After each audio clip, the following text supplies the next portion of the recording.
பெண் பிள்ளையை வைத்திருக்கும் பெற்றோர்களின் கவனத்திற்கு இந்த பதிவு. புடவை எப்படி கட்டுறதுன்னு சொல்லி கொடுங்க. செல்லம் கொடுக்கறேன்னு சொல்லி ஒன்னும் சொல்லி தரதில்லை. எவ்வளவு நாள் தான் சுடிதார் போட்டுக்கிட்டே சுத்துவாங்க. பொண்ணுங்களுக்கு புடவை கட்டத் தெரியாதுன்னு ஊருக்கே தெரிஞ்சிருக்கு. அதான் இப்போலாம் ரெடிமேடாவே புடவை வந்துட்டு 2 சுத்து சுத்திக்கிட்டா போதும். சமைக்க கத்து கொடுங்க. சமைக்க தெரியாதுன்னு சொல்றத ஏதோ பெருமையா நினைக்கிறாங்க இந்த காலத்து பெண்கள். ஆயகலைகளில் சமையலும் ஒரு கலைங்க.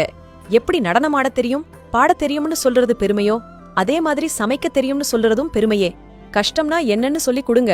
பிரச்சனைகள் வந்தா எப்படி எதிர்கொள்ளணும்னு சொல்லி கொடுங்க.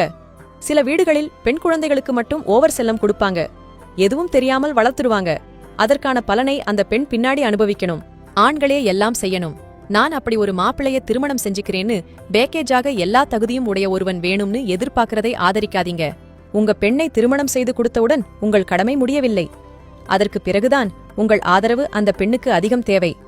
கல்யாணத்துக்கு பிறகு எல்லாம் பண்ணிக்கோன்னு பெண் பிள்ளைகளுக்கு சமாதானம் சொல்லாதீங்க. அடம் பிடிச்சி காரியம் சாதிக்கிறது, அழுது காரியம் சாதிப்பது முக்கியமா?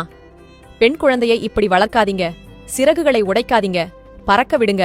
கூண்டுக்கிளிகளாக வளர்க்காதீங்க. பெண் குழந்தைகளுக்கு தவறான ஆணின் பார்வை எப்படி இருக்கும்னு சொல்லி தரும்போது அப்படியே எல்லா ஆண்களும் தவறானவர்கள் இல்லைன்னும் சொல்லித்தாங்க. ஆண்களையும் மதிக்க கத்துத்தாங்க. பெண்ணை பூமியுடன் ஒப்பிடுவார்கள், அவ்வளவு பொறுமையாக இருக்க வேண்டும் என்று.